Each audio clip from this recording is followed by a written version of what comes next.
안녕하세요. 파인재테크의 파인입니다. 26년이 밝았습니다.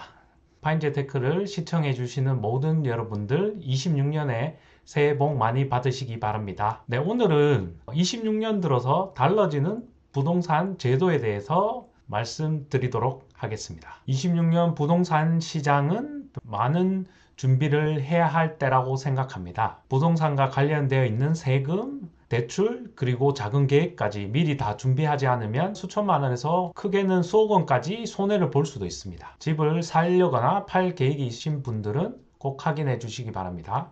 준비한 화면을 보면서 설명드리도록 하겠습니다. 여기 표에 나와 있는 게 많은 것이 있는데 여기서 핵심되는 세 가지에 대해서 말씀을 드리도록 하겠습니다. 첫 번째는 다주택 양도세 중과 배제입니다. 현재까지는 기존 정부에서 26년 5월 9일까지 중과 배제가 되어 있습니다. 양도세 중과가 무엇인지 설명을 드리자면 다주택자가 조정 대상 지역 내에서 매도할 경우에는 양도소득세 기본세율 즉 6에서 45% 레인지에서 2주택자인 경우에는 플러스 20% 그리고 3주택자인 경우에는 플러스 30% 그래서 최대 75%까지 양도세 중과 세율을 맞게 됩니다. 큰 그림에서 말씀드리면 본인이 팔 때 주택이 10억 원의 차익이 발생했다라고 하면 만약에 3주택자 중과 맞게 된다면 약 7억 5천만 원이 세금으로 나가게 되고 2억 5천만이 본인이 가져갈 수 있는 이득이 됩니다.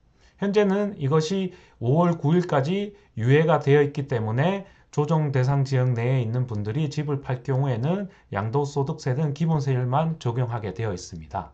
하지만 26년 1월에 정부에서 양도세 중과 배제에 대해서 연장을 할지 결정을 하게 되어 있습니다. 만약에 연장을 하지 않는다라고 하면 5월 9일까지 집을 파실 계획이 있으신 분들은 얼른 집을 매도를 해야 합니다. 여기서 주의할 점 하나, 본인이 집을 샀을 때 조정 대상 지역이 아니니까 괜찮겠지라고 생각하면 오산입니다.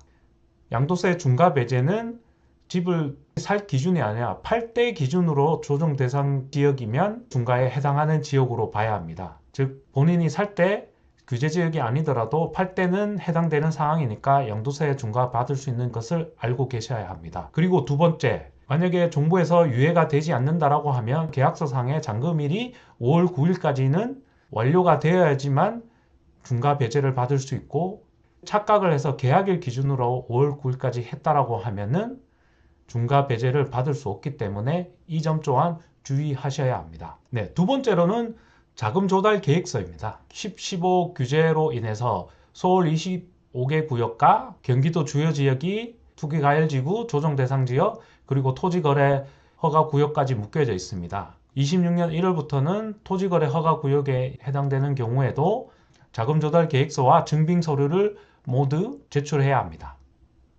하지만 대구와 같은 지방에서 비규제 지역이더라도 주택 가격이 6억 이상인 경우에는 자금 조달 계획서를 제출하여야 합니다. 집을 매수를 할 경우에는 미리미리 준비를 하셔야 합니다.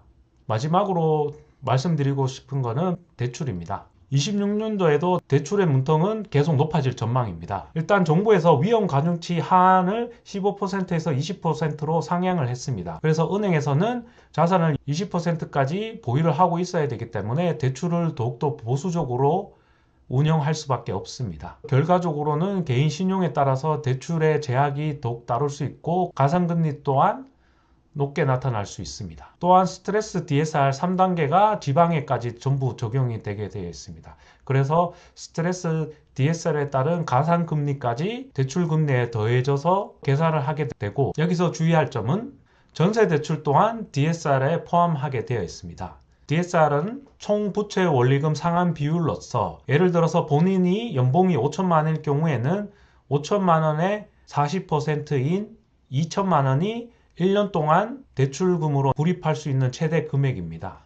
그 원금과 이자를 합해서 2천만 원을 초과할 경우에는 대출이 되지 않고 최대 40% 기준으로 볼 수 있습니다. DSR에는 본인이 가지고 있는 신용대출, 주택담보대출, 여러 가지 대출을 종합해서 보는데 26년부터는 전세자금 대출 또한 DSR에 포함이 되어 있다고 알고 계셔야 합니다. 따라서 대출을 받을 수 있는 금액은 줄어들게 된다는 것을 알 수 있고 이것은 수도권 지방 할 것 없이 모두 해당하는 상황입니다. 자, 그래서 요약을 해드리자면 양도세 중과 배제가 26년 5월 9일까지 유예가 되어 있고 이것은 1월 달에 정부의 스탠스에 따라서 1년 연장이 될 수도 있고 아니면 5월 9일이 되면 자동적으로 중과 배제가 종료되게 돼서 수도권에서는 집을 매도할 경우에는 세금 중과를 받을 수 있다는 것. 그리고 두 번째로는 수도권 내에서는 자금 조달 계획서와 그에 대한 증빙 자료까지 모두 제출을 해야 하고 지방인 경우에는